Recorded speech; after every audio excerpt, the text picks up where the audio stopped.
Bible గ్రంథంలో ఒక సన్నివేశాన్ని నేను తెలియజేస్తాను.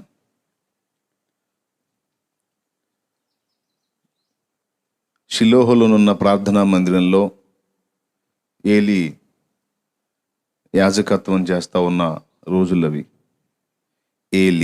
ఏలియా కాదు, ఏలీ. ఈ ఏలీకి 2 కొడుకులు. ఒకటి పేరు హోఫ్ని, ఒకటి పేరు ఫినెహసు. ఈ ఏలీ కొడుకులు 2 పేరుకి దైవజనుని సంతానమే కానీ యెహోవాను ఎరగని వారు అని సమూయేలు గ్రంథంలో వ్రాయబడి ఉంది. అయితే సమూయేలు బాలుడుగా ఉన్నాడు, చిన్నవాడుగా. అక్కడ ఉన్నటువంటి యాజకునికి పెద్ద వయసు వచ్చేసింది, మంద దృష్టి వచ్చేసింది, కళ్ళు సరిగా కనబడట్లేదు. కొడుకులు మాట వినని వారు, దేవుణ్ణి ఎరగని వాళ్ళు. ఒక మాటలో చెప్పాలంటే ఇశ్రాయేలు పరిస్థితి దారుణంగా ఉంది. ఆ దినాల్లో యుద్ధం సంభవించింది. యుద్ధం సంభవించినప్పుడు ఇశ్రాయేలు సైన్యము యుద్ధరంగంలోకి వెళ్ళింది. యుద్ధం జరగటం అనివార్యం, తప్పనిసరి. కాకపోతే మనకు జయం కలగాలి అంటే దేవుని మందస్సం మనతో పాటు ఉంటే మనకు జయం కలిగిద్ది అనేటువంటి ఆలోచనతో ఏలీ కుమారులు హోఫ్ని, ఫినెహసుల ఆలోచనతో జీవము గల దేవుని మందసాన్ని తీసుకెళ్లి యుద్ధ భూమిలో పెట్టడం జరుగుతుంది. ఆ మందసం యుద్ధ భూమిలోకి వచ్చినప్పుడు వాళ్ళు చేసినటువంటి ఉజ్జీవ ధ్వనులకు శత్రువుల గుండెలు జడుచుకుంటాయి. శత్రువులు భయభ్రాంతులకు గురవుతారు. ఇశ్రాయేలీయుల దేవుడు, సైన్యములకు అధిపతి యెహోవా పరాక్రమశాలి. మరి ఆయన మందసం వారు రణభూమిలోకి తీసుకొచ్చారు కాబట్టి ఇక మనం వారిని జయించడం చాలా కష్టం అని శత్రువులు ఒకరితోనొకరు చెప్పుకొని, మనం ప్రాణాలకు తెగబడి పోరాడితేనే కానీ మరి వాళ్ళ మధ్య మనం బ్రతకలేమని వీళ్ళు మందసం తీసుకొచ్చి, ఆ మందసం వారితో కూడా ఉన్నందున జయము తమదేందని వీళ్ళు కేకలు వేస్తే, శత్రువులు వారికి భయపడి కాదు, వారి దేవుని వాక్యం వారి హృదయాలలో లేదు, దేవుని మాటకు వారి జీవితాలలో విలువ లేదు.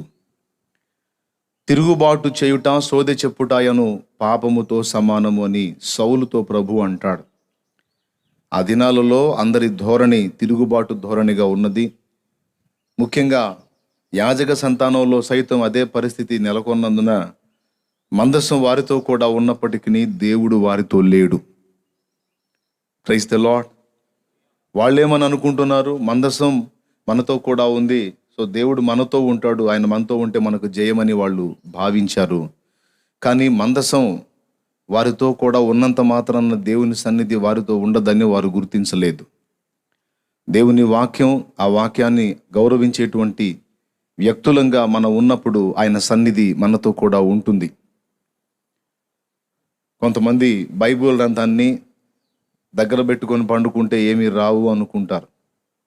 క్రొత్తగా దేవునిలోకి వచ్చిన వాళ్ళు అలాంటి అభిప్రాయాలు కలిగి ఉంటారు. వాళ్ళ విశ్వాసం అది. కానీ వాక్యం ఎరిగిన మనకు తెలుసు వాస్తవం ఏంటో. వాక్యం అయి ఉన్న బైబిలు మన తల ప్రక్కనో, తల క్రిందనో, ప్రక్కలోనో ఉంటే కాదు, అది మన గుండెల్లో ఉంటే దేవుడు మనతో ఉంటాడు. మన గుండెని లోకానికి, సాతానుకి, మన సొంత చిత్తానికి అప్పగించి గ్రంథాన్ని మన దగ్గర పెట్టుకున్నంత మాత్రాన దేవుడు మనతో ఉండడన్న సంగతి మనకు బాగానే తెలుసు. ఆ దేవుని మందసం వారితో కూడా ఉన్నప్పటికీ వారు జయం పొందలేదు, ఓటమి పాలైపోయారు. మందసం పట్టబడింది, ఫిలిష్తీయుల చేతుల్లో మందసం పట్టబడింది, శత్రువుల చేతిలోకి వెళ్ళిపోయింది జీవం గల దేవుని మందసం. సైన్యం హతులైపోయారు. ఏలీ కుమారులు యాజక సంతానం హోఫ్ని, ఫినెహసులు కూడా చంపబడ్డారు. మొత్తం టోటల్గా అనుకున్నది ఒకటి, అయింది ఒకటి. శత్రువులకే జయం వచ్చింది. శత్రువులే గెలుస్తూ వాళ్ళే జయధ్వనులు చేసేటువంటి పరిస్థితి వచ్చింది. ఈ వ్యవహారం అంతా కబురు రూపంలో ఏలీ దగ్గరకు వచ్చినప్పుడు ఏలీ జరిగిన ఉదంతాన్ని వింటూనే తను కూర్చున్న ఆసనం మీద నుండి పడి ప్రాణము విడిచాడు. ఈ వరుస సంభవాలన్నీ కూడా వినబడుతూ ఉన్నప్పుడు మరి హోఫ్ని ఫినేహసుల భార్యలలో ఒక ఆమె నిండు చూలాలుగా ఉంటుంది. ఆమె గర్భవతి అయి ప్రసవ వేదన పడుతూ ఉంటుంది. ఈ వరుస అపశృతులన్నీ ఆమెకు వినబడినప్పుడు ఆమె బిడ్డని ప్రసవించి ఆ బిడ్డకి ఒక పేరు పెట్టమని చెబుతుంది. ఏమిటి ఆ పేరు అంటే చూడండి ఒకసారి ఆ వచనాన్ని, ఒకసారి బైబిల్ గ్రంథంలో నుండి సమూయేలు మొదటి గ్రంథము 4వ అధ్యాయము 21వ వచనం.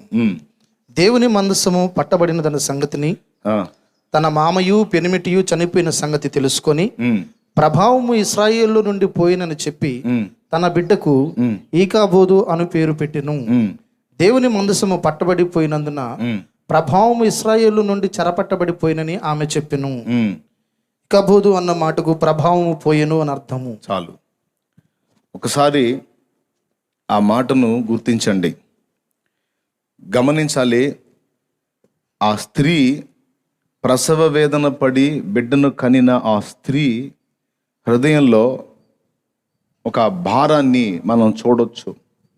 భర్తలు పొరపాటు మనుషులే కావచ్చు, భర్తలు తప్పుడు మార్గాల్లో ఉండి ఉండవచ్చు, కానీ బిడ్డని ప్రసవిస్తున్నటువంటి ఆ స్త్రీ హృదయంలో దేవుని మందసం పట్టబడింది, జీవము గల దేవుని మందసం పట్టబడింది, దేవునికి అవమానం వచ్చింది అన్న సంగతి తెలుసుకొని ఎందుకు ఇలాంటి పరిస్థితి వచ్చింది అని బాధపడి ఆక్రోశించి, తనకు ప్రసవ వేదన అనిపించలేదు, మామయ్య గారు మృతి చెందారు అది వేదన అనిపించలేదు, తరువాత తమ భర్తలు ఇద్దరు అన్నదమ్ములు ఇద్దరు హతులయ్యారు అది వేదన అనిపించలేదు, కానీ మందసం పట్టబడెనో ఇశ్రాయేలుకు ఓటమి కలిగెను అన్న మాట విన్నప్పుడు ఆమె గుండె బ్రద్దలైపోయి, అందును బట్టి ఆమె పలికిన మాట, ఎందుకు ఈ పరిస్థితి వచ్చింది అంటే ప్రభావము ఇశ్రాయేలులో నుండి వెళ్ళిపోయెను.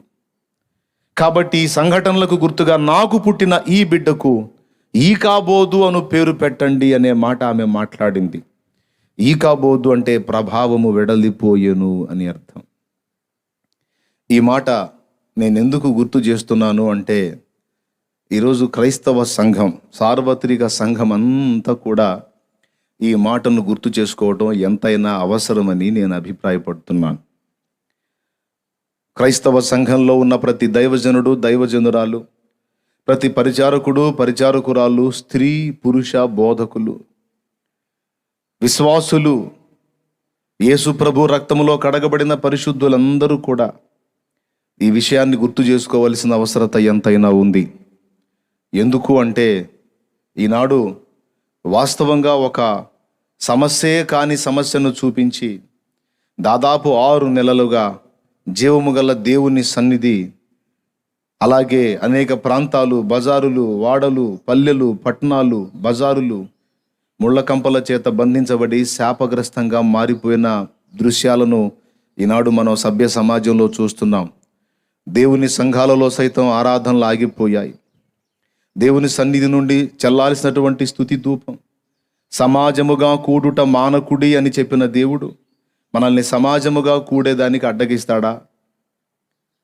హెబ్రీ పత్రికలో మీరు సమాజముగా కూడుట మానకుడి అని మనతో మాట్లాడిన దేవుడు ఈరోజు సమాజముగా కూడే పరిస్థితి లేకుండా చేస్తున్నాడా? అయితే ఏ కారణాన్ని బట్టి చేస్తుంటాడో, చేస్తే అంటే ఏదో మొత్తానికి ఈనాడు దేవునికి అభ్యంతరకరమైన పరిస్థితులు సంఘములలో కనపడుతుండవచ్చు, భక్తులలో కనపడుతుండవచ్చు. ఏమై ఉంటాయి అవి అంటే మారు మనస్సు లేని ఉపదేశం చేసేటువంటి ఉపదేశకులు, మారు మనస్సు లేని విశ్వాసులు, మారు మనస్సు లేని పరిచర్య చేసేటువంటి వారు, మారు మనస్సు లేని ఆరాధకులు, పశ్చాత్తాపం లేని హృదయాలతో, మార్పు చెందని జీవితాలతో వేషధారణగా చేసేటువంటి భక్తి దేవునికి అభ్యంతరకారమై అభ్యంతర కారణమై నిలుపు చేశాడా? లేకపోతే ఎకనైనా కళ్ళు తెరవండి, మీ అజ్ఞానంలో నుండి బయటకు వచ్చి సరైనటువంటి క్రమాన్ని నేర్చుకొని ఇకనైనా జాగ్రత్త పడండి అని ఒక హెచ్చరిక కోసం ఈ బ్రేక్ వేశాడా? అసలు ఏ కారణాన్ని బట్టి దేవుడు ఈ పరిస్థితిని అనుమతించాడు? మీరు గమనించండి. స్తుతియాగము చెల్లించువాడు నన్ను మహిమపరుచుచున్నాడు, నా రక్షణ వానికి చూపించినట్లు అతడు మార్గము సరళము చేసుకొనుచున్నాడు అని 50వ కీర్తనలో చివరి వచనంలో దేవుడు మాట్లాడాడు. అయితే ఆమోసు గ్రంథంలో మీ సంగీతముల ధ్వని, మీ పాటల ధ్వని నాకు అసహ్యము, నాకు వినబడనీయకండి అన్నాడు.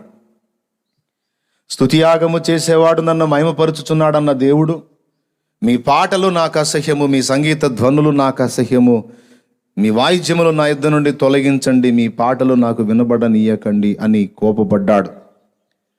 అక్కడ అలా చెప్పి ఇక్కడ ఎలా ఎందుకు చెప్తున్నాడు అంటే, దేవుడు మార్పు చెందలేదు, కానీ దేవుణ్ణి ఆరాధించి మహిమపరిచి వెంబడించేటువంటి మానవుడే మార్పు చెందాడు. మానవుడు క్రమముగా ఉండి దావీదు వలె ఉన్నప్పుడు, ఇదిగో నీవు నన్ను స్తుతించి మహిమపరుచు అని పిలిచిన దేవుడే ఆమోసు గ్రంథంలోని వ్యక్తులు ఎలాగైతే తిరుగుబాటుదారులై ఉండి కేవలము నామకార్థంగా ఆచారబద్ధంగా చేసేటువంటి వారి యొక్క పాటలు, మాటలు, భక్తి దేవుని హృదయాన్ని గాయపరిచినాయి. వీరు పెదవులతో నన్ను ఆరాధించుదురు కానీ వారి హృదయంలో నాకు చాలా దూరంగా ఉన్నవి అని దేవుడు బాధపడినట్లు మనం గ్రంథంలో చూస్తాం. హృదయపూర్వకమైన ఆరాధన, హృదయపూర్వకంగా నన్ను సేవించటం, అంతరంగంలో నాకు స్థలాన్ని కల్పించటం, నా యందలి భయభక్తులు నిలపటం, న్యాయ ప్రవర్తన, యథార్థత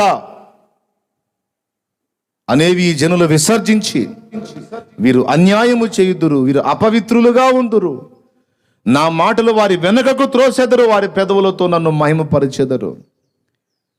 ఎవరికి కావాలి మీ ఆరాధన? ఎవరికి కావాలి మీ స్తుతి? ఎవరికి కావాలి మీ ఉపదేశం? ఎవరికి కావాలి మీ చచ్చు ప్రసంగాలు?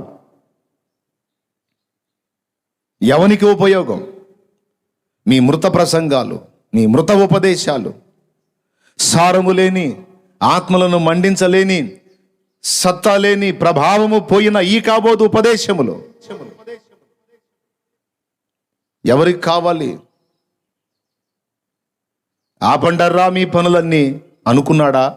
6 నెలలు మూసేశాడు, అర్ధ సంవత్సరం బంధించాడు, సంతృప్తిగా కలిసిమెలిసి ఆరాధించకుండా అడ్డుదొక్కాడు.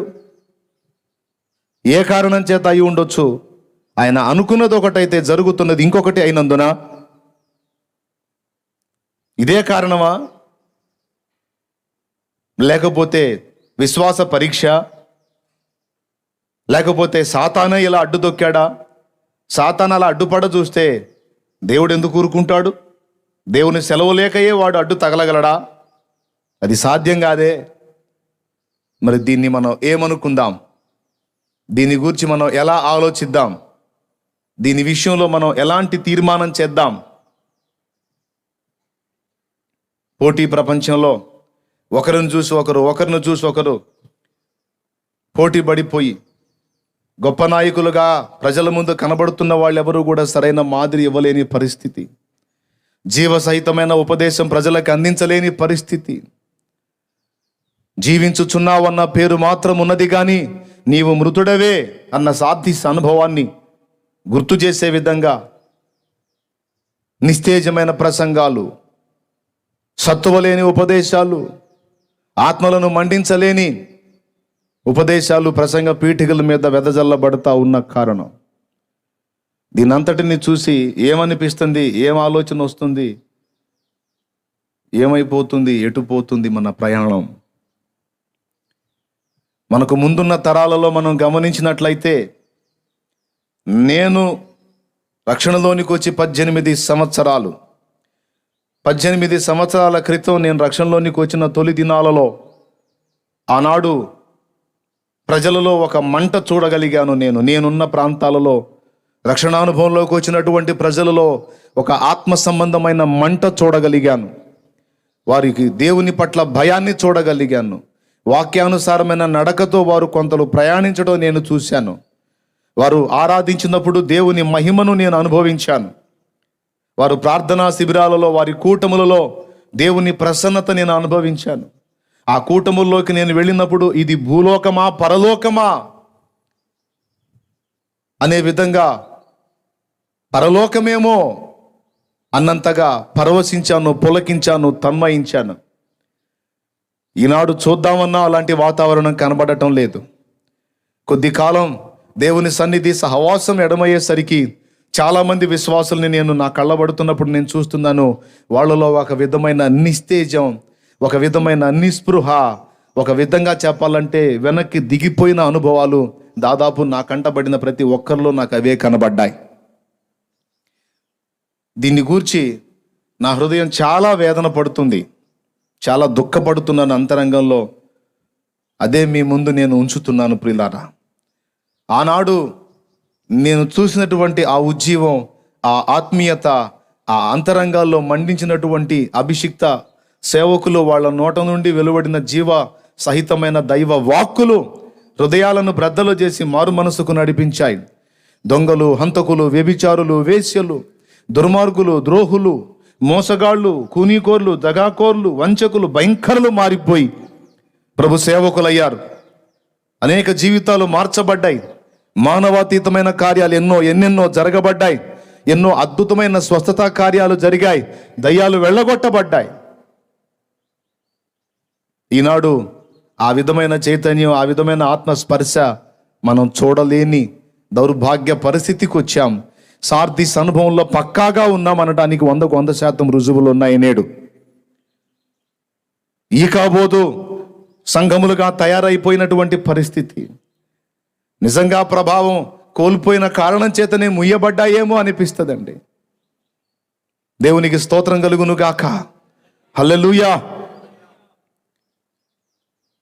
ఆ ప్రాంగణంలోకి వెళ్ళినా, ఆ ఉపదేశంలోకి వెళ్ళినా, వారి మధ్య కూర్చున్నా, ఆ ప్రార్థనా శిబిరాల్లో కూర్చున్నా, ఆ కూటంలో జరిగే స్థలంలోకి అడుగుపెట్టిన ఒక విధమైన దైవిక వాతావరణం, ఆత్మీయ స్పర్శ, అద్భుతమైనటువంటి ప్రసన్నత అనుభవించాను.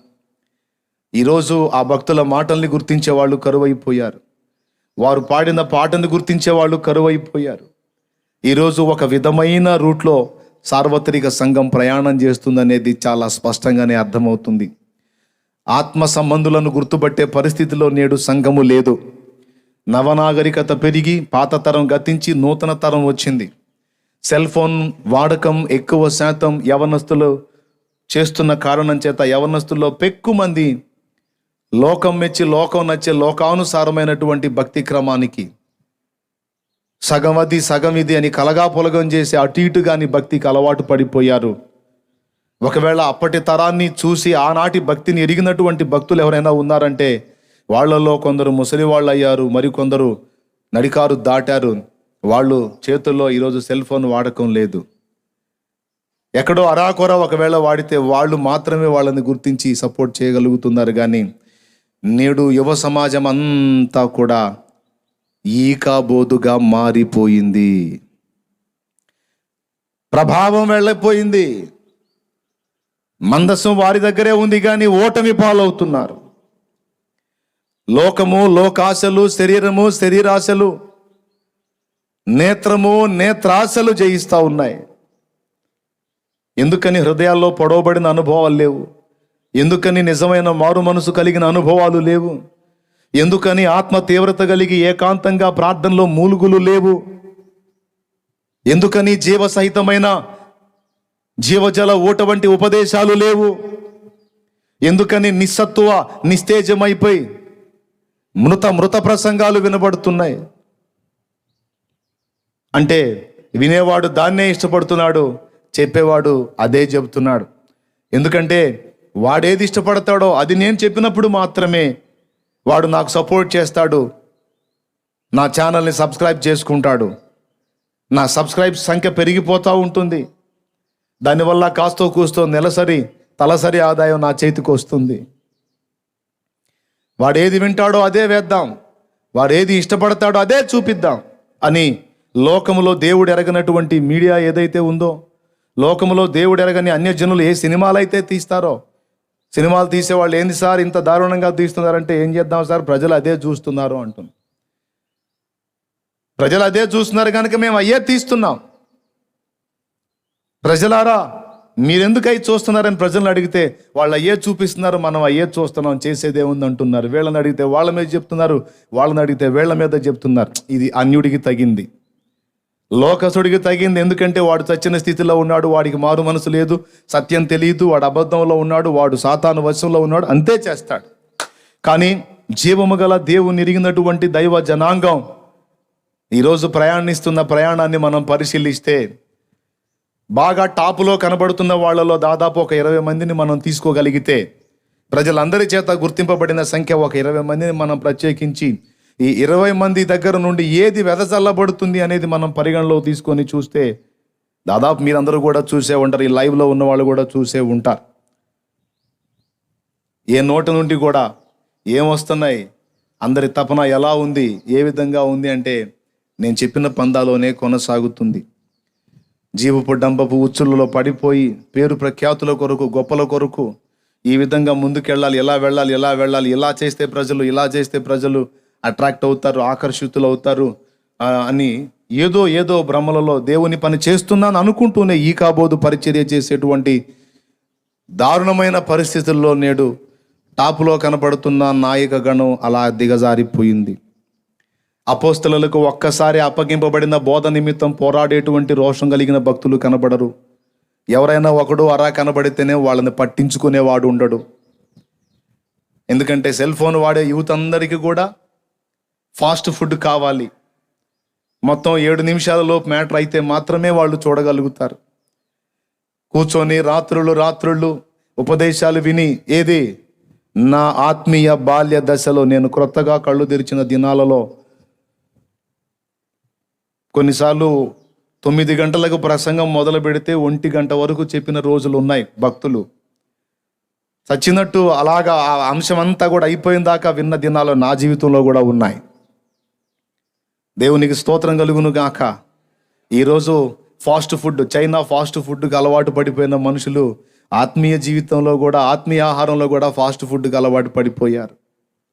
3 నిమిషాలు 7 నిమిషాలు చాలా సింపుల్గా దాంతోనే మిగిలిన వాళ్ళు కూడా రాజీ పడిపోయి మనం సుదీర్ఘ ప్రసంగాలు చేస్తే వాళ్ళు వినే పరిస్థితుల్లో లేరు కనుక వాళ్ళు ఏ స్థాయిలో వింటారో ఆ స్థాయిలోనే మనం ఆహార మార్పిడి చేద్దాం, వారు తినదగినంత వరకే మనం ముక్కలు చేసి పెడదాం అన్నట్లుగా అయిపోయింది. అదేమంటే ప్రభు రొట్టెలు ముక్కలు చేసి పెట్టాడు కదా, అందుకే ముక్కలు చేసి పెడుతున్నాం అన్న పరిస్థితి వచ్చేసింది. చేసేదానికి మళ్ళా వాక్యపు సమర్థింపు. ఇలా చేయకపోతే ప్రజలు స్పందించరు. అంటే ఆ టైప్ ఆఫ్ భక్తి ఎవరు నేర్పారు, వాళ్ళు ఎందుకు అలా తయారయ్యారు, దానికి కారణం ఎవడో. అందుకే అలాగా ఫాస్ట్ ఫుడ్ లాగానే భక్తి కూడా ఫాస్ట్ అయిపోయింది. అంతా నామకార్థానికి దిగజారిపోయి లోకాన్ని జయించలేక, లోకాశలకు ఎదురు ఈదలేక చచ్చిన చేపల్లాగా లోకంలో కొట్టుకొని పోయే పరిస్థితుల్లో నేడు సంఘం ఉన్నది. ఈ కాబోదు వ్యవహారాన్ని చూసి తట్టుకోలేక ఈ 6 మాసాలు దేవుడు అడ్డు తొక్కాడా? ఆపండ్రా మీ కార్యాలని అడ్డగించాడా? అసలు ఎందుకు జరుగుతుంది ఈ పరిస్థితి అనేది ఎవరికి వాళ్ళు, సంఘ నాయకులు, నాయకురాండ్రు, తల్లులు, తండ్రులు, పెద్దలు, చిన్నలు అందరూ కూడా ఆలోచించాల్సినటువంటి అవసరత ఎంతైనా ఉంది. అందరూ కూడా దీని గురించి వివేచించినట్లు మనం ప్రార్థన చేయాల్సిన అవసరత ఉంది. నేనైతే ఒక నిర్ణయానికి వచ్చాను. ఈ పరిస్థితుల్లో మార్పు చెందాలి అంటే ప్రసంగాలు మారాలి కాదు, ప్రసంగికులు మారాలి. ప్రసంగికులు మారినప్పుడే ప్రసంగాలు మారుతాయి. ప్రసంగికులు మారాలి అంటే ప్రార్థన తప్ప వేరే మార్గం లేదు. ప్రసంగికులే కాదు, విశ్వాసులే కాదు, అందరూ కూడా ప్రార్థనలో దేవుని పాదాలు పట్టుకొని, అయ్యో దేవా మేము నశించిన వారము ప్రభువా, మా పాపములను క్షమించు నాయనా అని మనం ఎక్కడ దిగజారిపోయామో, ఎక్కడ బలహీనులమయ్యామో, ఎక్కడ దారి తప్పిపోయామో, ఎక్కడ సత్యం నుండి తొలగిపోయామో, ఎక్కడ అపవిత్రతకు అప్పగింపబడ్డామో, ఎక్కడ ఆత్మీయ క్షీణతలో దిగజారిపోయామో మనం గుర్తుపట్టి మనమేంటో దేవుని ముందు ఒప్పుకొని మనం ఏ స్థితి నుండి ఏ స్థితికి దిగజారిపోయామో దేవునికి చెప్పి పశ్చాత్తాప్తులమై మారు మనసు పొంది ఆ విషయమై ఏడ్చి ప్రలాపించి దేవునికి మొర్ర పెడితే దేవుడు ఆయన హస్తముతో మనల్ని ముట్టి శుద్ధీకరించి ఆయన రక్తము చేత కడిగి మనల్ని పవిత్రపరిచి అప్పుడు మరలా పునరుజ్జీవాన్ని మనలో రగిలించటం జరుగుతుంది ప్రియులారా. అప్పుడు గొప్ప ఉజ్జీవం పుడుతుంది. అప్పుడు ఆత్మల రక్షణ కార్యం జరుగుతుంది. పూర్వపు వైభవానికి మించిన వైభవం మనం చూడగలుగుతాం. నా మట్టుకు నేను మారు మనసు పొందవలసి ఉన్నది అని ప్రకటించుచున్నాను.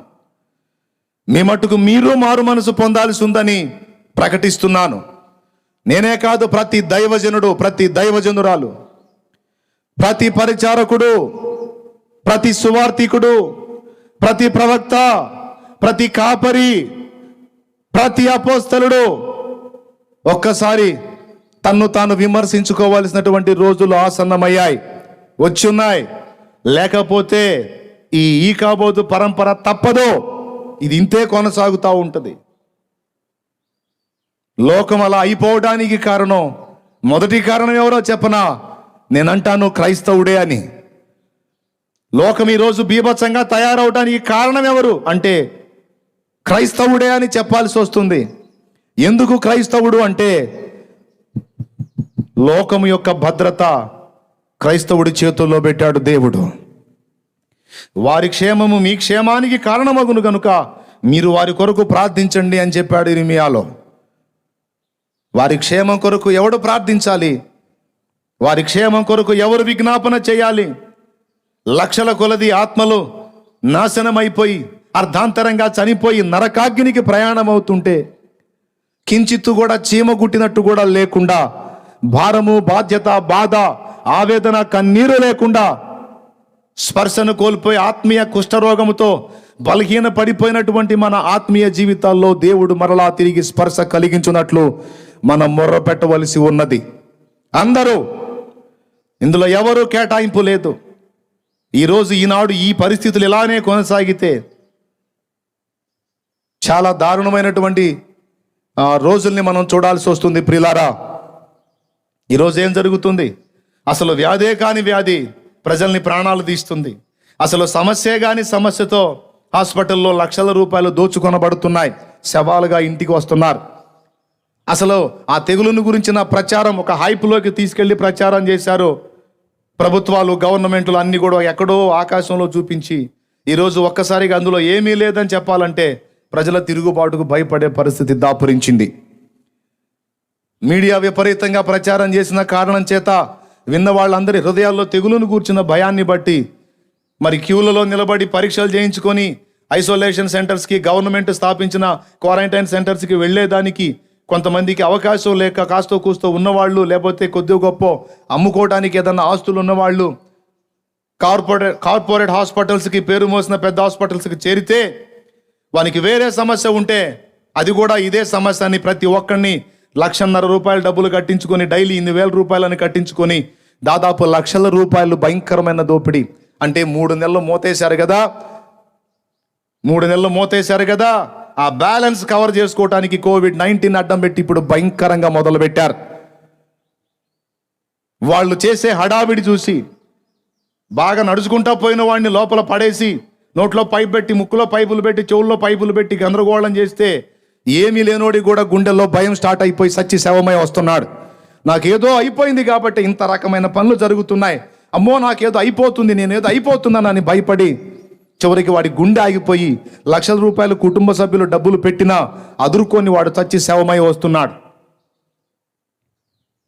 నా కళ్ళారా నేను చూశాను 4 రోజుల క్రితం పెద్ద వయసున్న ఒక ఆయనకేదో అవయవాలు లివర్ ఇన్ఫెక్షనో లేకపోతే కిడ్నీ ఇన్ఫెక్షనో మొత్తానికి సమస్య వచ్చింది, ప్రాణాంతక సమస్య. గుంటూరులో హాస్పిటల్స్కి పంపిస్తే ఒక్కడు కూడా చేర్చుకోలే. 4 హాస్పిటల్లో చేర్చుకోకపోతే 5వ హాస్పిటల్లో ఒక వ్యక్తి చేర్చుకున్నాడు. మనవాడు బ్రతిమలాడితే చేర్చుకున్నవాడు ఏం చెప్పాడో తెలుసా? నువ్వు బ్రతిమలాడుతున్నావు కనుక ఎంత రిస్క్ అయినా నేను చేస్తాను, అతన్ని నేను చేర్చుకుంటాను అని 11:30, 12 నింటప్పుడు 11:30, 12 అతన్ని చేర్చుకున్నట్టుగా చేసి హాస్పిటల్లోకి తీసుకెళ్ళి మొత్తం స్కానింగ్ చేసి 5,000 రూపాయలు, 5,700 ఏమో తీసుకొని స్కానింగ్ చేసి ఏం రాశాడో తెలుసా? COVID-19 ఫైనల్ స్టేజ్కి వచ్చిందని రాసి పంపించాడు. బ్రదర్, నువ్వు ఇంతసేపు బ్రతిమలాడావు, చేర్చుకుందాం అనుకున్నా, కానీ అతడు కోవిడ్ పేషెంట్ కాబట్టి నేను చేర్చుకోలేకపోతున్నా, ఐఎమ్ సారీ అని ఇక్కడ నుండి సపోర్ట్ చేసినటువంటి వైద్యంతో మాట్లాడి ఇంటికి పంపించాడు. ఆ మార్గం మధ్యలోనే నాకు తెలిసిన బ్రదర్ని పంపించి అతనికి కోవిడ్ టెస్ట్ చేయించాను నేను కావాలనే. నిజంగా COVID-19 ఉందా లేకపోతే వేరే సమస్యతో ఆయన ఇబ్బంది పడుతున్నాడని టెస్ట్ చేస్తే అతని బ్లడ్ టెస్ట్లో COVID-19 అతనికి లేదు, అతనికి నెగిటివ్ రిపోర్ట్ వచ్చింది. కానీ అక్కడ నుంచి ఏం రిపోర్ట్ ఇచ్చి పంపించాడు? దొరికితే చాలు స్కానింగ్ చేసి. నిన్నటికి నిన్న ఒక సహోదరుడు తనకు గుండె షుగరు బీపీ ఉన్నందున, హార్ట్ కొంచెం వీక్ అయినందున కళ్ళు తిరిగి పడిపోతే ఆ సమస్య కోసం హాస్పిటల్కి వెళితే ఒక హాస్పిటల్లో బ్రెయిన్ స్కానింగ్ తీసి ఆ స్కానింగ్ చూపించి బ్రెయిన్లో ఇదిగో ఇక్కడిక్కడ మచ్చలు, తెల్ల మచ్చలు కనపడుతున్నాయి చూసావా, ఇదే COVID-19, చేరు 1,50,000 గట్టు. బిత్తరపోయి అక్కడి నుంచి పేరు మోసిన సూపర్ స్పెషాలిటీ, చాలా సూపర్గా లాగేటువంటి హాస్పిటల్. ఆ హాస్పిటల్లోకి జాయిన్ చేస్తే వాళ్ళు ఈసీజీ తీసి ఈసీజీలో COVID-19 గుర్తించారు. కొత్త ప్రయోగం. ఇప్పుడు హాస్పిటల్లోనే ఉన్నాడు, సూపర్ స్పెషాలిటీ గుంటూరులో హాస్పిటల్. నిన్న నాకు ఫోన్ చేసి, అన్నా నాకు ఏడుపు వస్తుందని బాధపడుతున్నాడు. ఏంటి తమ్ముడు అంటే, నేను గుండె కొంచెం బలహీనంగా ఉందని టెస్ట్ కోసం వచ్చానన్నా, COVID-19 కింద తోసి ఇంట్లో నన్ను లోపల రూములో పడేశారు, నా భార్య బిడ్డల్ని కుటుంబ సభ్యులు కూడా ఎవరిని రానియట్లేదు, నా ఫ్యామిలీకి భయంకరంగా చెప్పేసరికి అప్పు చేసి 75,000 రూపాయలు స్పాట్ కట్టారు, ఇంకొక 75,000 ఒప్పందం జరిగింది, 1,50,000. డైలీ 15,000 అన్నా ఎన్ని రోజులకు వదులుతారో తెలియదు. నా బ్రతుకు మీద విరక్తి పడుతుంది నాకు. ఎక్కడ తెచ్చియాలన్నా నాకు COVID-19 ఏంది? నాకు ఉమ్మి టెస్ట్ చేయలేదు, బ్లడ్ టెస్ట్ చేయలేదు. బ్లడ్ టెస్ట్ చేశారా? ఉమ్మి టెస్ట్ చేశారా? 3 సార్లు ఈసీజీ తీశారు. నా గుండె పనితీరు విషయమై అంతేనన్నా, నాకు ఈ 2 టెస్టులు చేయలేదు, COVID-19 ఎలా చెప్తారు వాళ్ళు అని ఆ వీక్ అయిన గుండెనే బాదుకొని చెప్తున్నాడు నాకు. అంటే ఏం జరుగుతుంది? ఇప్పుడు ఎవడు దొరికినా, పేరు మోసిన పెద్ద హాస్పిటల్కి ఎవడు దొరికినా ఒక్కటే పేషెంట్, నువ్వేంటంటే COVID-19.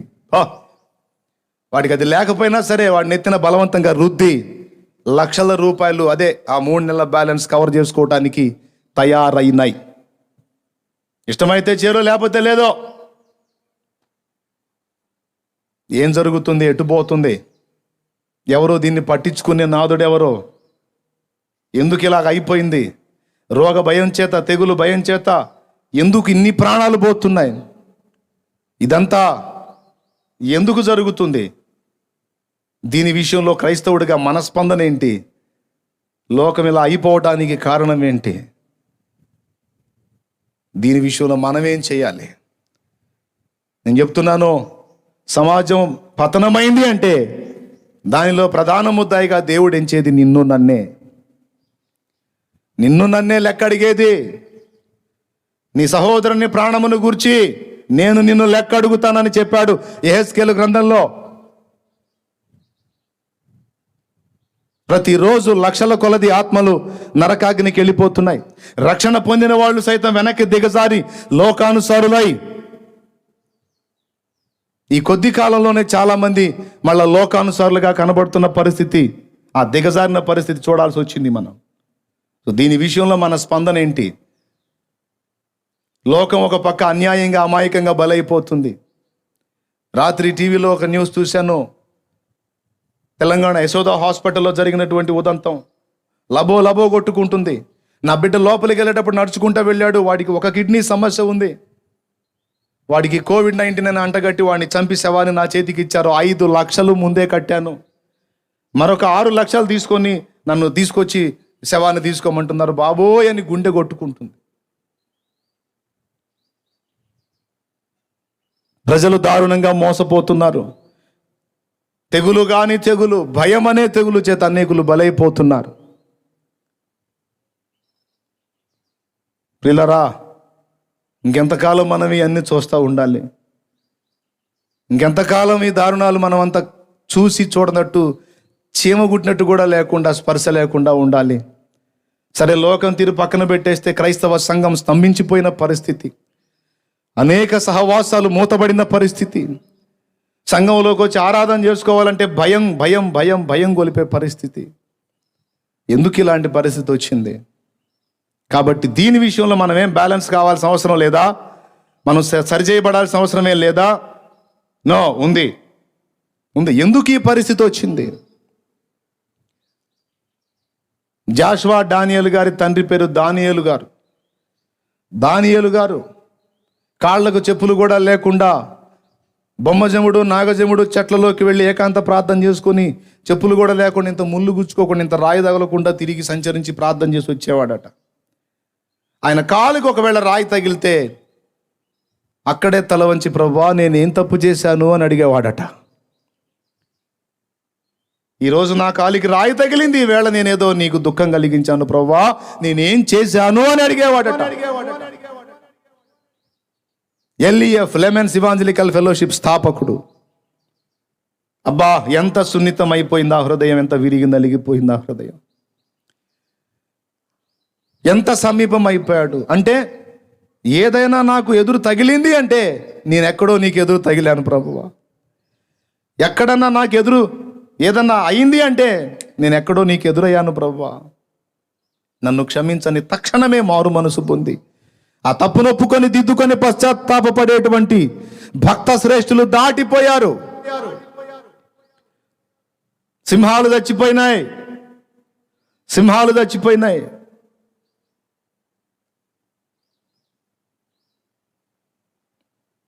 ఈరోజు మనం గుండెలు బాదుకొని ఎడవాలి. ఏమనో తెలుసా? దేవా, చేస్తే ఆ భక్తుల్లాగా నన్ను మండించు, లేకపోతే నన్ను ఈ లోకంలో నుండి తీసేయి ప్రభువా. నేను చూడలేను ఈ కాబోదు జీవితాలని, నేను చూడలేను సంఘములో ఈ దారుణ పరిస్థితుల్ని, నేను చూడలేను నీ నామం మహిమపరచలేనటువంటి లోకాన్ని, నీ నామాన్ని మహిమపరచలేనటువంటి క్రైస్తవ సంఘాన్ని నేను చూడలేను. మూతబడిన సంఘాలను నేను చూడలేను, మూతబడిన మందిరాలు చూడలేను, శాపగ్రస్తమై ముళ్ళ కంపల చేత చుట్టబడిన పరిస్థితులు చూడలేను.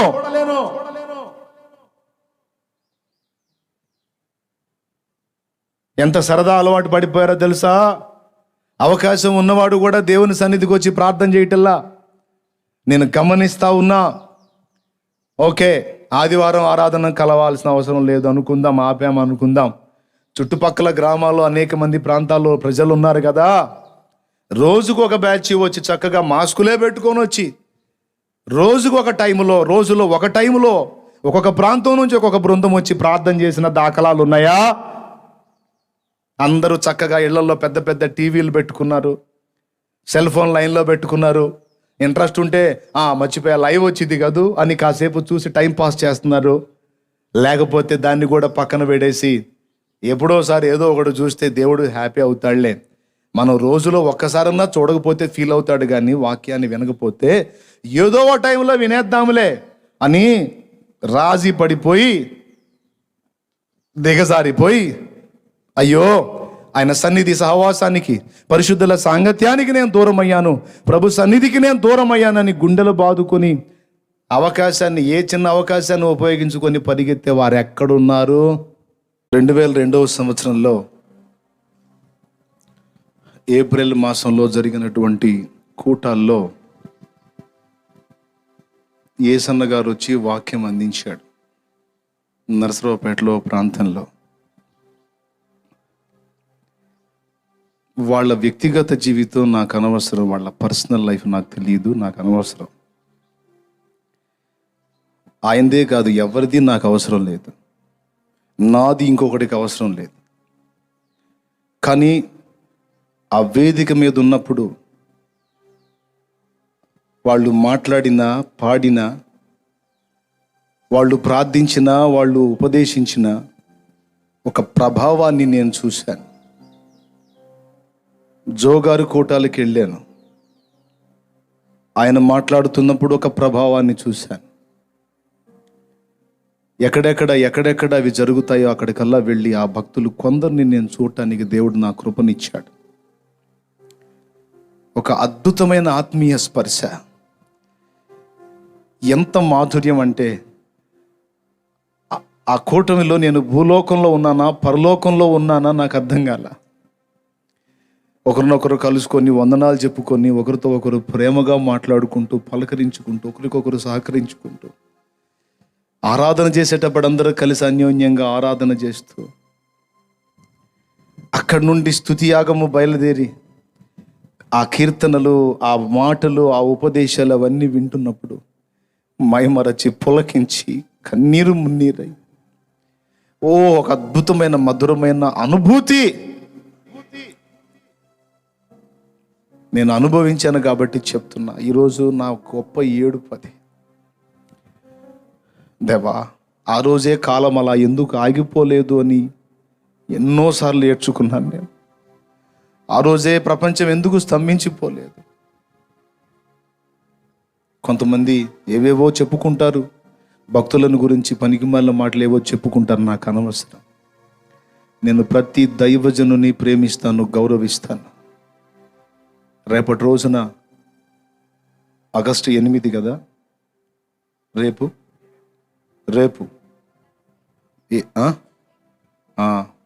యేసన్న ప్రభు దగ్గరికి వెళ్ళిన రోజు వాళ్ళు దేవుణ్ణి మహిమపరుస్తున్నప్పుడు ఆ ప్రాంగణం ఎలాంటి ప్రసన్నత ఆవరించిందో నేను ప్రాక్టికల్గా అనుభవించాను. 100 ప్రసంగాలు కాదు, ఒక్క మాట, ఒక ఆరాధన, ఒక మాట. ఈరోజు కాగడ వేసి వెతికిన ఆ ప్రభావం కనపడట్లేదు. గుండెలు పగిలేలా ఏడవాలనిపిస్తూ ఉంది. దేవునికి సమీపంగా వెళ్ళి ఆయన్ని తాకి ఆయనతో మాట్లాడిన అనుభవాలు, స్పర్శించిన అనుభవాలు. డినామినేషన్ ఏదో, సిద్ధాంతం ఏదో పక్కన పెడితే వారిని దేవుడు వాడుకున్నాడు కాబట్టి నేను రక్షించబడ్డాను. దేవుడు వారిని వాడుకోకపోతే నా రక్షణ ఎక్కడ? ఆ రోజు అక్కడ వచ్చి ఆయన ఉపదేశంలో నేను ఉన్నందున, ఆ రోజు ఆ 3 దినాలు ఆయన సన్నిధిని అనుభవించినందున మరి అక్కడ బాప్తిస్మం పొందగలిగాను కదా. ఆయన ఎక్కడో ఉన్నాడు, నేను ఎక్కడి వాడు, నన్ను అక్కడికి చేర్చి రక్షణలో నడిపించడు. ఇది దేవుని కార్యం కాదా? ఆయన కార్యమే. సర్వోన్నతుడా, నీవే నాకు ఆశ్రయ దుర్గము, ఎవ్వరు లేరు నాకు ఇలలో, ఆదరణ నీవేగా అని పాడేవాడు ఎక్కడ? పరవశించే యవనస్తుడు ఎక్కడా? సన్నుతించే యవనస్తుడు ఎక్కడా? కన్నీరు మున్నీరై ఆరాధించేవాడు ఎక్కడా? ఏది ఆత్మీయ స్పర్శ?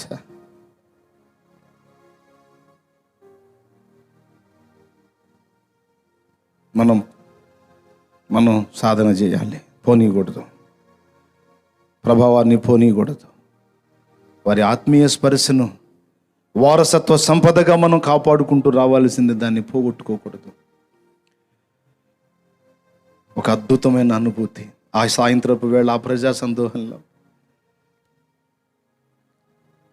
ఎవరు లేరు నాకు ఇలలో, ఆదరణ నీవేగా, ఆనందం నీవేగా, సర్వోన్నతుడా నీవే నాకు ఆశ్రయ దుర్గము,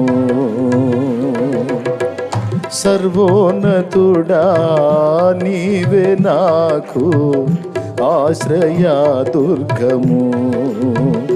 ఎవరు లేరు నాకు ఇలలో, ఎవరు లేరు నాకు ఇలలో, ఆదరణ నీవేగా, ఆనందం నీవేగా, ఆదరణ నీవేగా,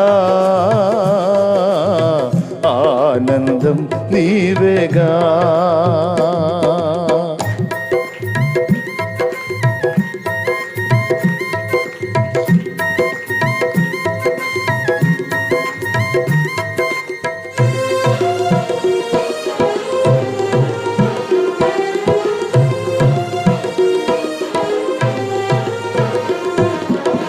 నీ దినములన్నిట ఎవరు నీ ఎదుట నిలువలేరని యెహోషువతో, నీ దినములన్నిట ఎవరు నీ ఎదుట నిలువలేరని యెహోషువతో వాగ్దానము చేసినావు. వాగ్దాన భూమిలో చేర్చినావు. వాగ్దానము చేసినావు. వాగ్దాన భూమిలో చేర్చినావు. సర్వోన్నతుడా నీవే నాకు ఆశ్రయ దుర్గము. ఎవరు లేరు నాకు ఇలలో, ఎవరు లేరు నాకు ఇలలో. ఆదరణ నీవేగా, ఆనందం నీవేగా. ఆదరణ నీవేగా, ఆనందం నీవేగా.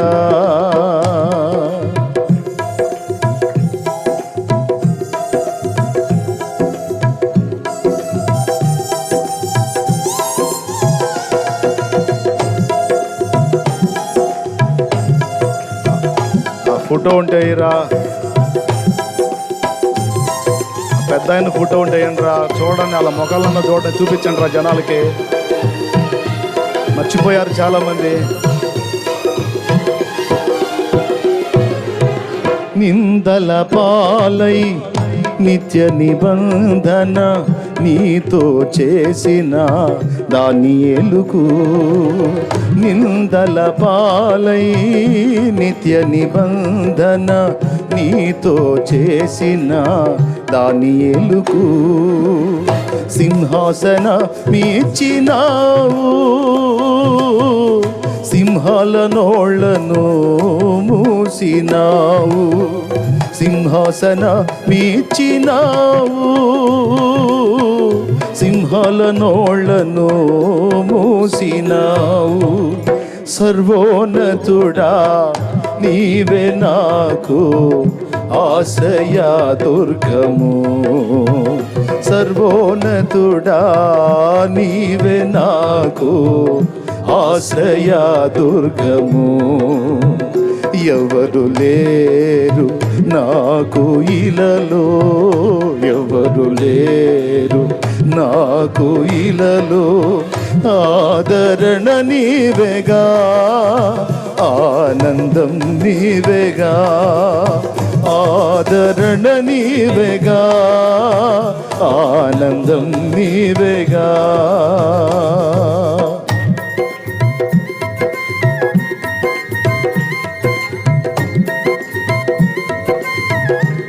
శ్రేష్ఠ భక్తులు ధృవతారలై వెళ్ళిపోయారు. చచ్చిన కుక్కల్లాగా బతుకుతున్నారు. నీతి కిరీటం దర్శనముగా దర్శించిన పరిశుద్ధ పౌలుకు, నీతి కిరీటం దర్శనముగా దర్శించిన పరిశుద్ధ పౌలుకు విశ్వాసము కాచినావు. జయ జీవితము నీచినావు. విశ్వాసము కాచినావు. జయ జీవితము నీచినావు. సర్వోన్నతుడా నీవే నాకు ఆశ్రయ దుర్గము. సర్వోన్నతుడా నీవే నాకు ఆశ్రయ దుర్గము. ఎవరు లేరు నాకు ఇలలో, ఎవరు లేరు నాకు ఇలలో. ఆదరణ నీవేగా, ఆనందం నీవేగా. ఆదరణ నీవేగా, ఆనందం నీవేగా. సర్వోన్నతుడా నీవే నాకు ఆశ్రయ దుర్గము. సర్వోన్నతుడా నీవే నాకు ఆశ్రయ దుర్గము.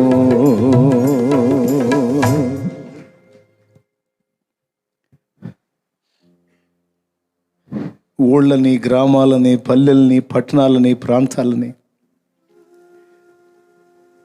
యేసు సుచరిత్ర గల దేవుడు, సుగుణాల సంపన్నుడు అని కీర్తించి, మహిమపరిచి, ప్రస్తుతించి,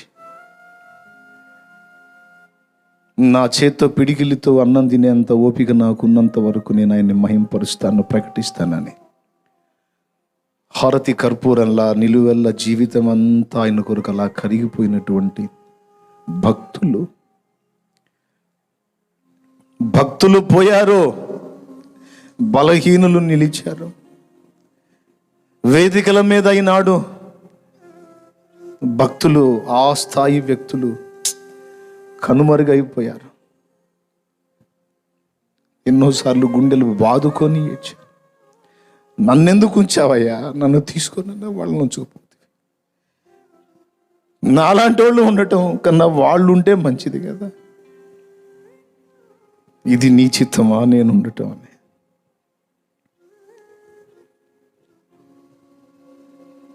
ఓసారి అన్నకూటానికి వెళ్ళి మా నాన్న ఇంటికి వచ్చాడు. ఇంటికి వచ్చి అలా మౌనంగా చూస్తూ ఉంటే, ఏంటి నాన్న అంటే, బా ఏమి ఆరాధించాడు రా యేసన్న అన్నాడు మా నాన్న. ఏం ఆరాధించాడు నాన్న అంటే, ఒక పాట పాడాడు రా, ఎంత బాగా అనిపించిందనయ్యా నాకు అన్నాడు. ఏం పాట నాన్న అంటే,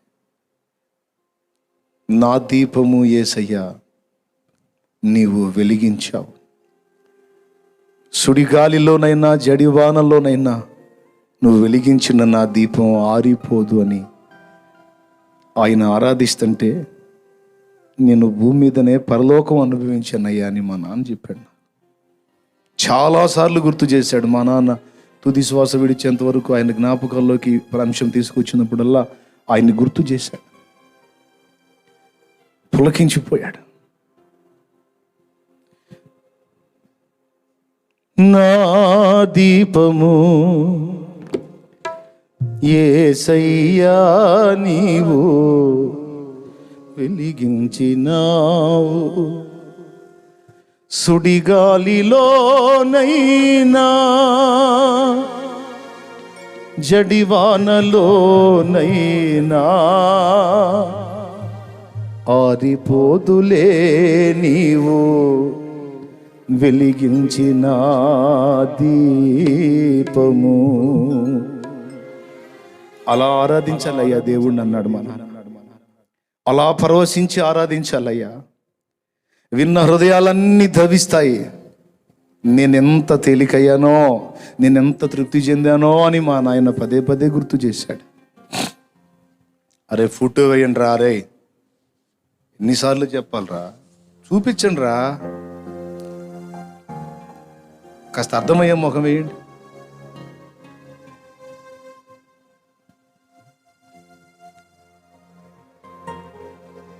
దేవునికి సమీపంగా వెళ్ళి ఆయన్ని తాకినట్లు ఆరాధించినటువంటి భక్తులు ఈరోజు యువతరానికి తెలుసా? ఎంత తెలుసో? ఎవడో ఆయన్ని పట్టించుకునేది? ఎంతమందికి గుర్తున్నాడో? ఆయన మాట ఎంతమంది గుర్తిస్తున్నారు? ఆయన పాటను ఎంతమంది నోళ్ళలో పాడుతున్నారు? Fashion fashion fashion fashion. ఒరే నీ దిక్కుమాలిన ఫ్యాషన్ అడ్రస్ లేకుండా పోను.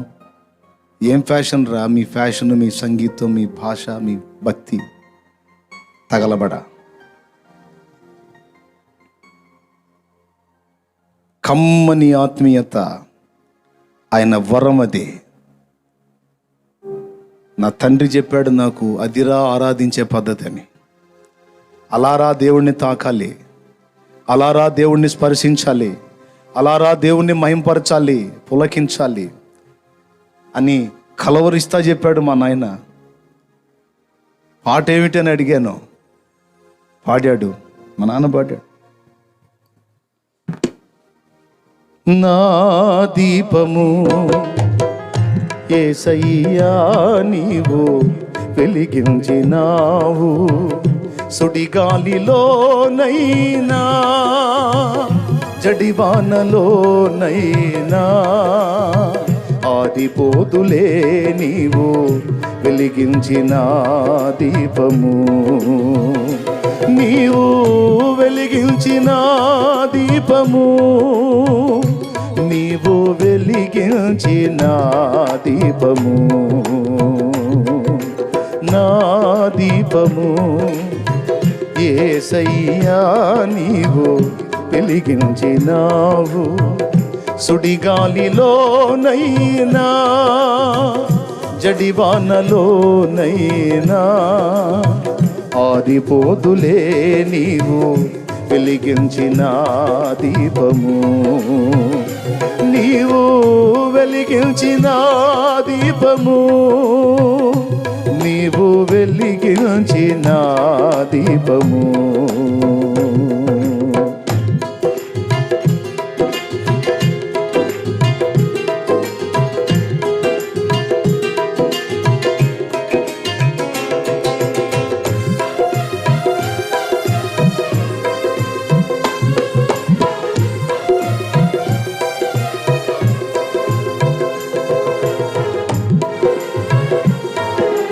ఆత్మీయ పసితనంలో ఉన్న నాకు నా తండ్రి చెప్పాడు, యేసన్న చూడయ్యా ఎలా ఆరాధిస్తాడో దేవుణ్ణని.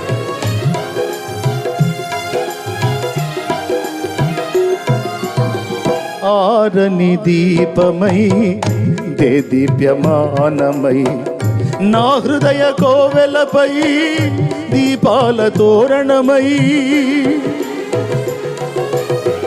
ఆరని దీపమై దీప్యమానమై నా హృదయ కోవెలపై దీపాల తోరణమై, చేసావు పండుగా వెలిగావు నిండుగా, చేసావు పండుగా వెలిగావు నిండుగా, నా దీపము యేసయ్యా నీవు వెలిగించినావు, సుడిగాలిలోనైనా జడివానలోనైనా ఆరిపోదులే నీవు వెలిగించిన దీపము. నీవు వెలిగించిన దీపము, నీవు వెలిగించిన దీపము.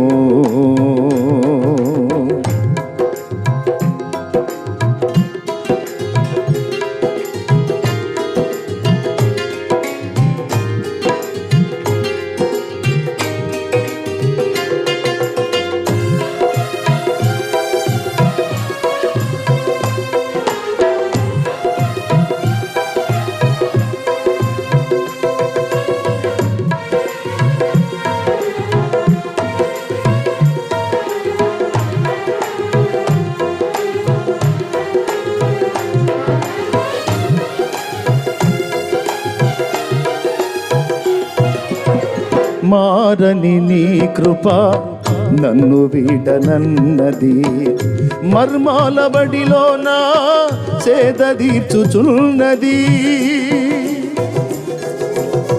మారని నీ కృప నన్ను వీడనన్నది, మర్మాల బడిలోన సేద తీర్చుచున్నది. మ్రోగించుచున్నది ప్రతి చోట సాక్షిగా, మ్రోగించుచున్నది ప్రతి చోట సాక్షిగా, నా దీపము యేసయ్యా నీవు వెలిగించినావు, సుడిగాలిలోనైనా జడివానలోనైనా ఆరిపోదులే నీవు వెలిగించిన దీపము.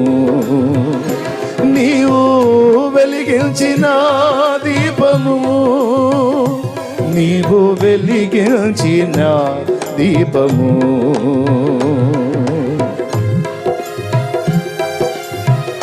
దేవా ఆ భక్తుల మీద ఉన్న అభిషేకము మాకివ్వు.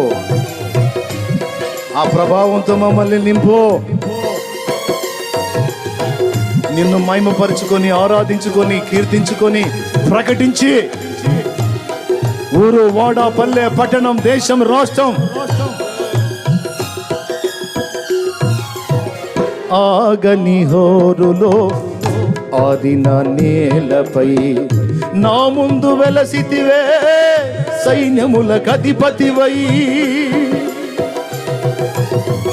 ఆగని హోరులో ఆరిన నేలపై నా ముందు వెలసితివే సైన్యములకు అధిపతివై.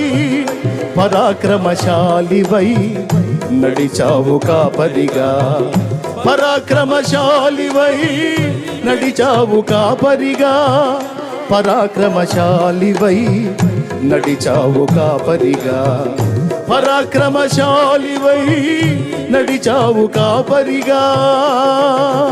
నా దీపము యేసయ్యా నీవు వెలిగించినావు, సుడిగాలిలోనైనా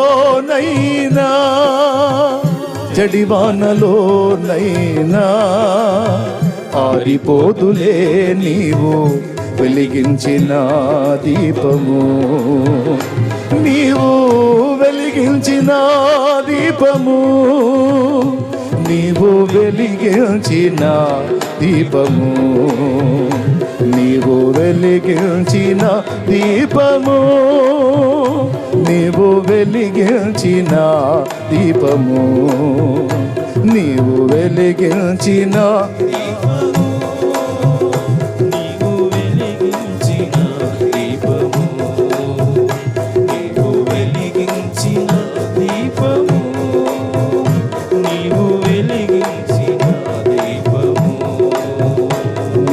వెలిగించిన దీపము.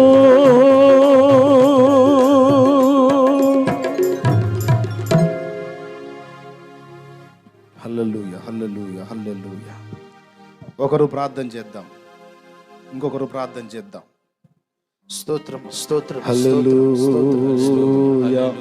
పరిశుద్ధుడా యేసయ్యా, నీ ఘనమైన నామానికి స్తుతులు, కోటాను కోట్లు స్తుతులు, స్తోత్రాలు ప్రభువా. ఈ ఉదయకాల ఉపవాస ప్రార్థనలో నాయనా దాసుని నిలబెట్టినందుకై నీకు స్తోత్రాలు చెల్లిస్తా ఉన్నాము ప్రభువా.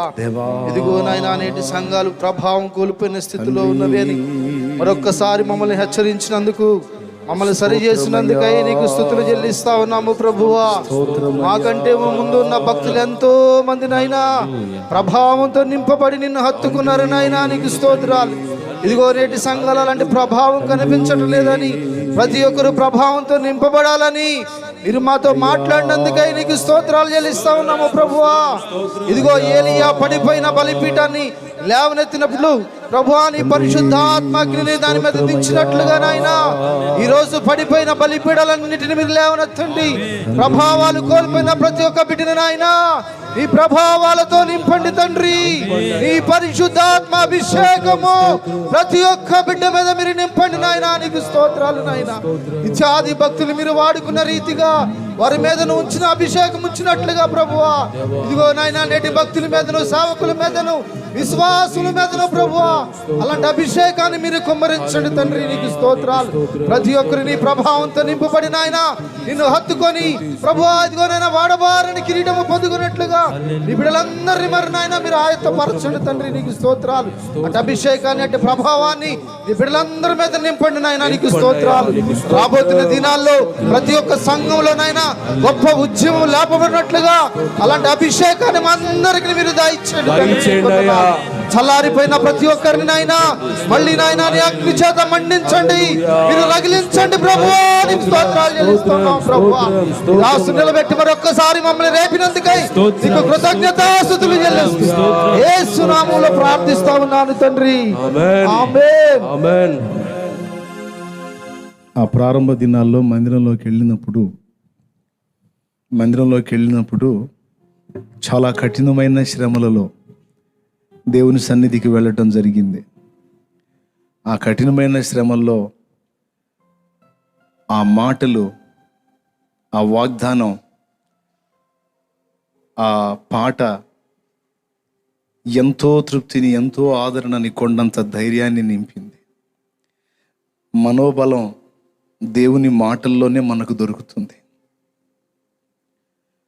మోడుబారిన జీవితాలను చిగురింపజేయ గలవు నీవు,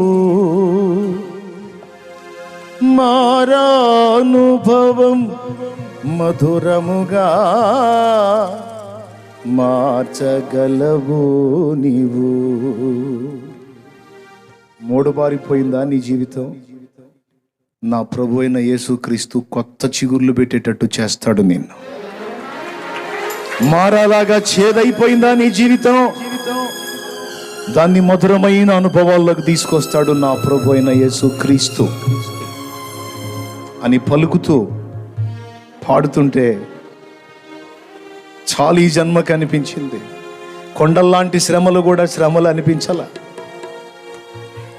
తెలియని హాయి అది అలాగనే ఉంటే బాగుండి అనిపించింది. చూస్తా అనేది మరుగైపోయింది. కానీ కాకూడదు. మనిషి మరుగైన ఆయన మహిమ, దేవుడు మరుగు కాల.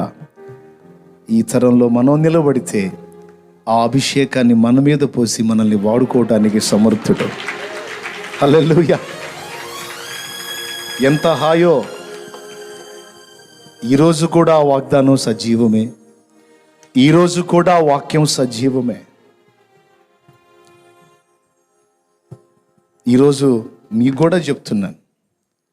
ఆ రోజు నన్ను ఆదరించిన ఆ మాట, ఆ పాట ఈరోజు మీతో కూడా చెప్తున్నాను.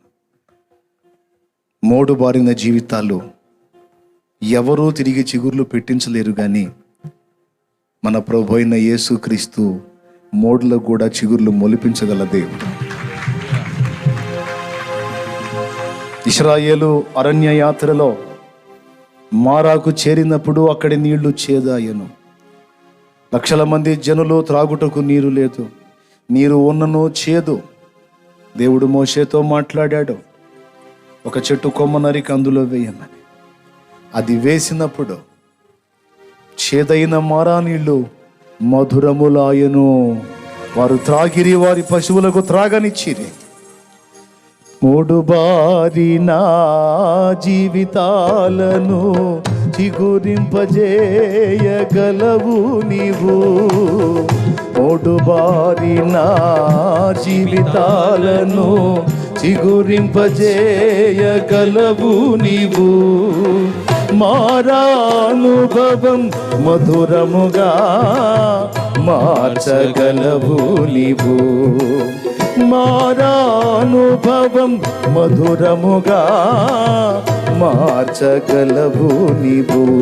మహోన్నతుడా, నీ కృపలో నేను నివసించుట నా జీవిత ధన్యతయున్నది.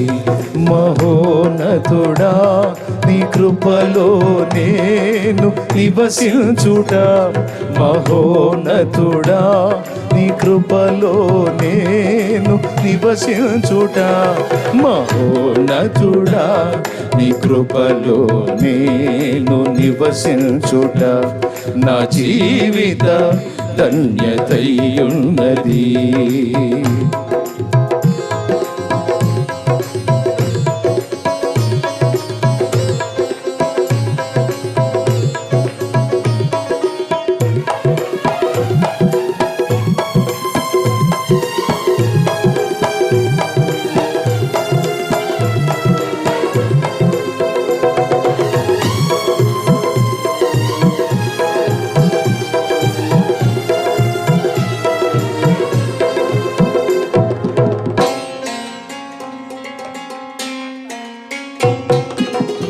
ఆకువాడక ఆత్మఫలమును ఆనందముతో ఫలించనా, ఆకువాడక ఆత్మఫలమును ఆనందముతో ఫలించనా, జీవజలముల ఊటయైనా నీ యోరన నన్ను నాటితివా, జీవజలములా ఊటయైనా నీయోరన నన్ను నాటితివా.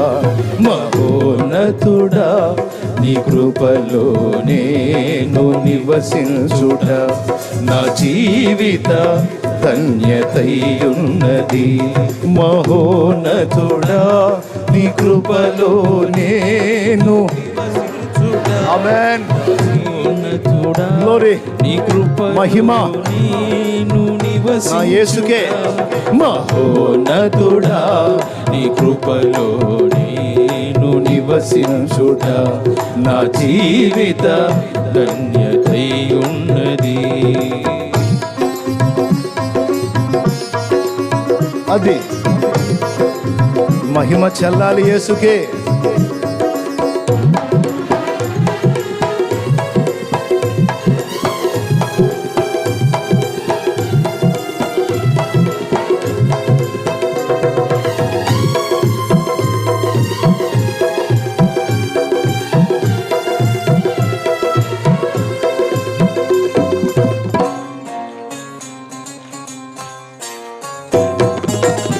వాడబారని స్వాస్థ్యము నాకై పరమందు దాచియుంచితివా. వాడబారని స్వాస్థ్యము నాకై పరమందు దాచియుంచితివా. వాగ్దాన ఫలము అనుభవింప నీ కృపలో నన్ను పిలచితివా. వాగ్దాన ఫలము అనుభవింప నీ కృపలో నన్ను పిలచితివా. మహోన్నతుడా నీ కృపలో నేను నివసించుట నా జీవిత ధన్యతయున్నది. మహోన్నతుడా నీ కృపలో నేను నివసించుట ఆమేన్. మహోన్నతుడా నీ కృపలో స్తోత్రం. నేను నివసించుట మహోన్నతుడా నీ కృపలో నేను నివసించుట నా జీవిత ధన్యతయున్నది. మహోన్నతుడా నేను నివసించుట ఆహా. మహోన్నతుడా నీ కృపలో నేను నివసించుట స్తోత్రం. మహోన్నతుడా నీ కృపలో నేను నివసించుట నా జీవిత ధన్యతయున్నది. నా జీవిత ధన్యతయున్నది. నా జీవిత ధన్యతయున్నది. జీవిత ధన్యతయున్నది.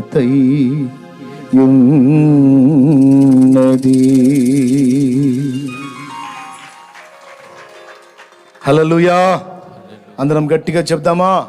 హల్లెలూయా. వినపడాలి ఇక్కడికి మీది ఇంకా పెద్దగా. ప్రభు నామానికి మహిమ కలుగును గాక. మనం ప్రార్థన చేసుకుందాం. మరొక దైవజనుడు ప్రార్థన చేస్తాడు. ముగింపులోకి వచ్చేసాం మనం. ఇప్పుడు మనం బలిపీఠాన్ని ప్రార్థనతో మండించాలి, కన్నీళ్లతో తడపాలి, ఆత్మ సంబంధమైన ఆరాధన చేసి ప్రభువుకి సమీపస్థలం కావాలి. మనలో ఆరిపోయిన చల్లారిపోయిన ఆత్మీయ మంట తిరిగి ఉజ్జీవింపబడాలి. నేను ఈ నెట్లో స్టార్టింగ్లో వ్యూస్ అబ్జర్వ్ చేశాను. నేను ఏసన్న గారు పాడిన పాటలు పెట్టిన దానిలో ఎంతమంది వ్యూస్, ఎంతమంది చూశారు. తర్వాత ఈ ఫ్యాషనైజ్డ్ సాంగ్స్ ఉన్నాయి, దానికి తలా తోక ఏం ఉండదు.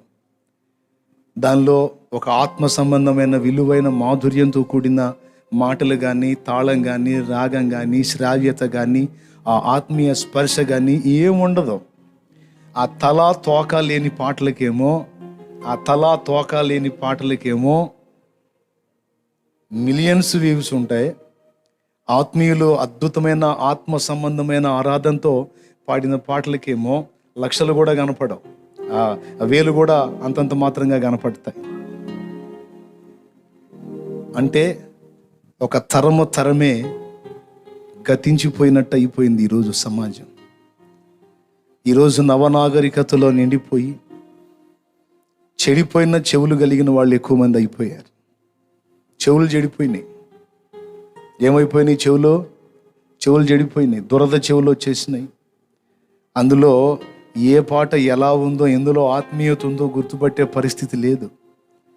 భక్తుల్ని గుర్తుపట్టే కళ్ళు లేవు ఈనాడు సమాజంలో.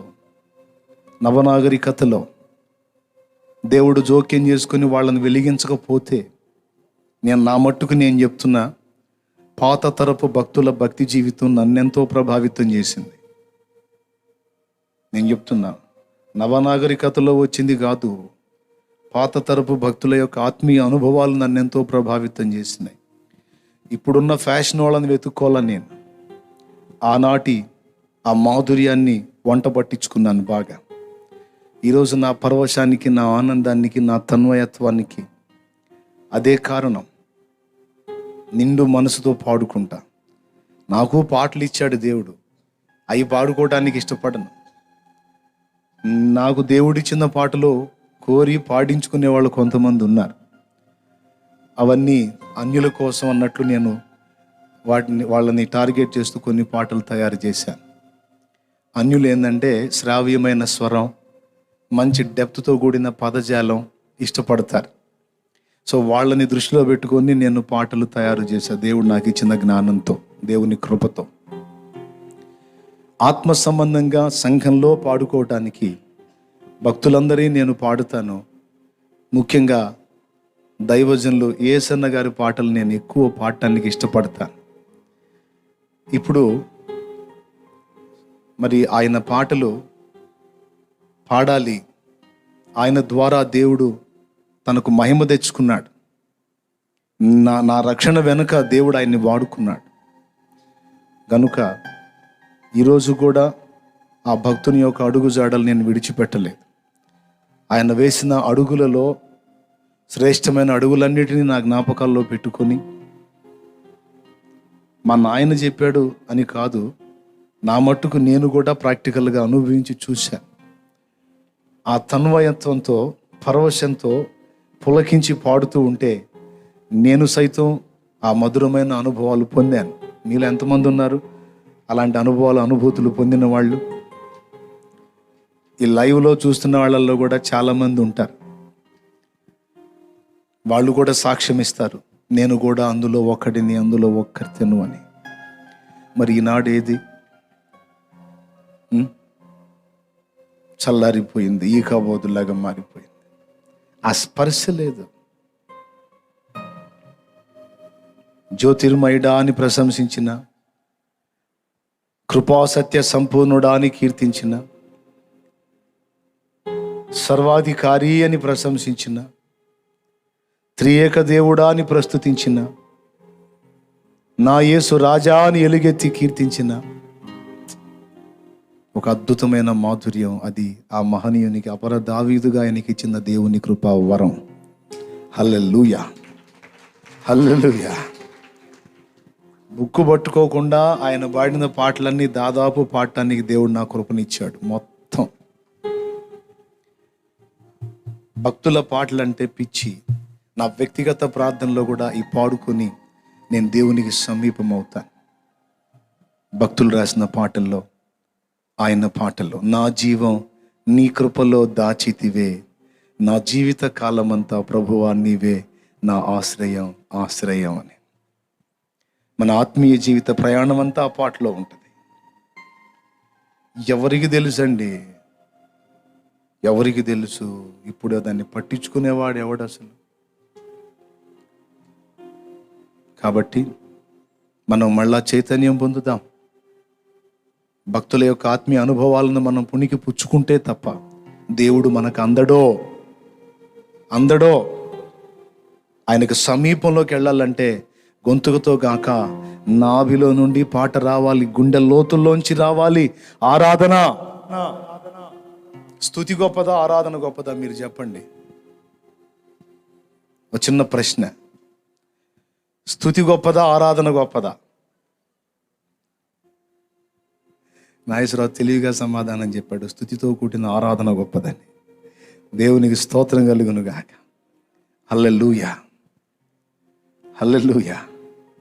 స్తుతి నోటితో చేసేది, ఆరాధన గుండె లోతుల్లోంచి వచ్చేది. ఒట్టి స్తుతించువారుగా గాక ఆయనను ఆరాధించువారు కావాలి. దేవుడు ఆత్మ గనుక ఆయనను స్తుతించేవారు అన్నాడా? ఆయనను ఆరాధించువారు ఆత్మతోనూ సత్యముతోనూ. మరేంటి? ఎంత అద్భుతమైన ఆరాధన! నీరథ అశ్వముగా నీ త్యాగబంధము నన్ను బంధించెనా.